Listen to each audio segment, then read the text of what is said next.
Thank you, Inno. And now it's my great pleasure to introduce tonight's speaker.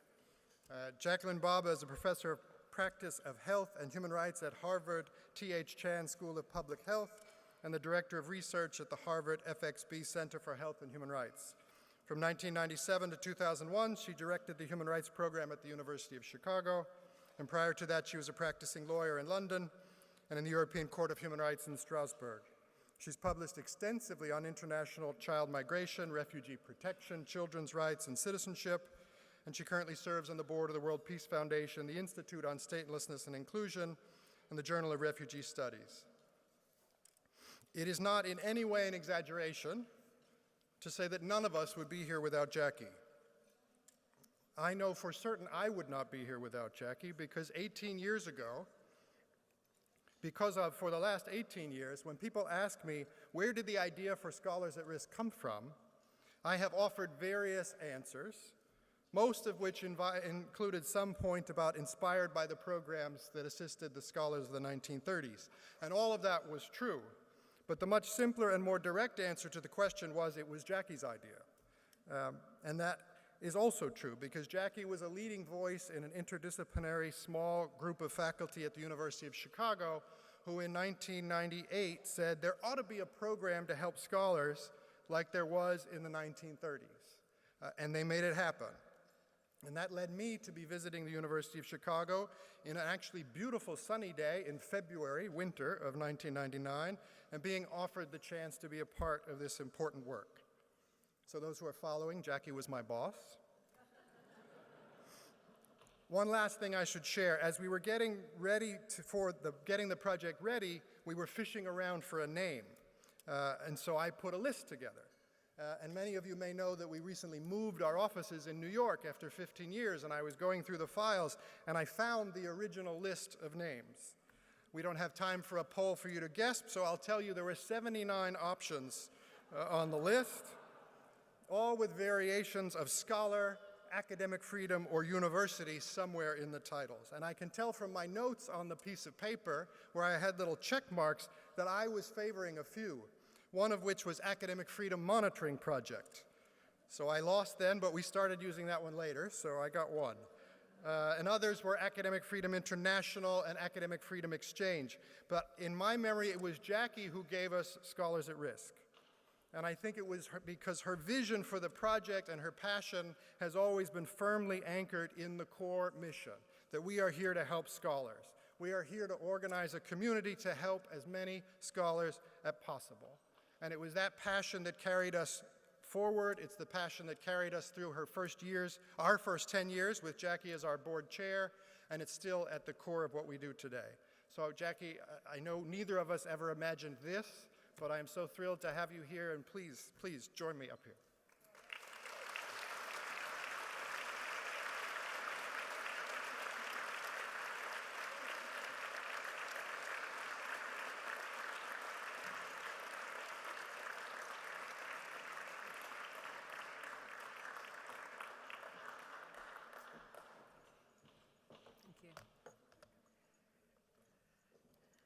Thank you very much, Rob, and thank you so much to all of you for being here. It really is an extraordinary experience, a moving experience to be in this room full of people, to see the energy and the excitement at the conference, and to think that this is where we are today. So why do we come together and why are we here? Well, I'm going to talk about 3 anniversaries. And anniversaries, I think, are important occasions for looking back and looking forward, but they're also important occasions for strengthening our resolve to do more and to do better. And I think this is one such occasion and one such opportunity. So let me just very briefly mention 3 momentous anniversaries. 1, this is, and many of you human rights groupies will know, this is the 70th year after the signing of the Universal Declaration of Human Rights, that idealistic but pragmatic consensus declaration which established some core human rights principles meant to guide nations, governments, and peoples in their quest for peaceful and respectful coexistence, principles which elevated the notion of non-discrimination and other basic human norms, of free speech, of the right to seek and enjoy asylum from persecution, of access to basic economic and social rights such as education, work, and shelter. A mere unenforceable declaration at the time of its signing in 1948, it has since become a linchpin for modern constitutions worldwide, across continents and political systems. So that is the first anniversary this year, 70 years from the signing of the Universal Declaration.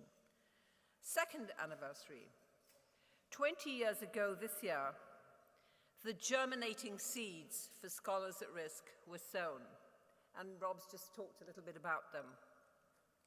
But I'm actually going to correct him, because I did not have the original idea. It was a scholar of European cultural history at the University of Chicago, Katie Trumpener, who, very scholarly, not an activist by any means, like me, but she was driving to work and she heard a program on NPR on the 50th anniversary of the Universal Declaration, so December of 50 years after 1948. And this program talked about the importance of the anniversary of the Human Rights Declaration in the context of the abuses going on at that time. 2 recent genocidal civil wars, one in the heart of Europe, widespread persecution of minorities, pervasive interference with civil liberties and social rights. She is not an activist, she's a scholar, and she had dedicated her life to working on issues to do with European cultural history. And so, of course, she was aware of the importance of the so-called university in exile during World War II. And she was very aware of the importance it had had in generating support and solidarity for persecuted scholars and academics, Jews, anti-fascists, gay people who needed protection from persecution. Remarkably, for an academic scholar, she didn't just have this brilliant insight, which many do. She actually picked up the phone, and she phoned me. And I was then, as Rob said, the founding director of this small, relatively new University of Chicago human rights program. And she just had a very simple proposition. She said, if the University of Exile had been so useful in the 1930s and 1940s, would it be useful today? What were people doing today? Was anybody doing anything like that? And so we started trying to answer that question, and a little research revealed, and I stand to be corrected, but my sense is that apart from a wonderful program in the UK, which Rob has already mentioned, called CARA, there were no equivalents to the University in Exile at that time. And so it was time to think of remedying that failure or that lacuna. And so an idea did take shape, and a group of us worked and presented a grant application to the MacArthur Foundation, and we started to build a 21st century equivalent of the University in Exile. And 1 year later, we hired Rob as the first executive director with a staff of 1, himself. Third anniversary, 70 days ago, I received an email out of the blue. The sender, a man from Pforzheim, a small city in South Germany, a man I'd never heard of. He wrote and asked whether I, Jacqueline Bhabha, was by any chance the daughter of Paul Moritz Strumpel, a native of Pforzheim, who'd been forced to flee with his family, his whole family, in the 1930s. In 1933, Paul had graduated top of his class from the local gymnasium, the high school, and he wanted to study medicine. But it was the year that Hitler came to power, and Jews from that year on were not allowed to enroll in university. So Paul fled. He never had an opportunity to study, and he ended up a refugee in India. Others in his family, of course, were less fortunate, and you can imagine their fate. But the email described the Stolpersteine or Stumbling Stones project that Pforzheim, Germany, and many other EU countries are engaged in, putting small brass stones outside each house where a former resident had been forced from their homes. 5 such stones outside the former Strumpel residence in Pforzheim. I've never been there, but I know. But there are also thousands of these Stolpersteine elsewhere, I said, in Germany, in the Netherlands, even in Hungary. I saw some when I was in Budapest recently.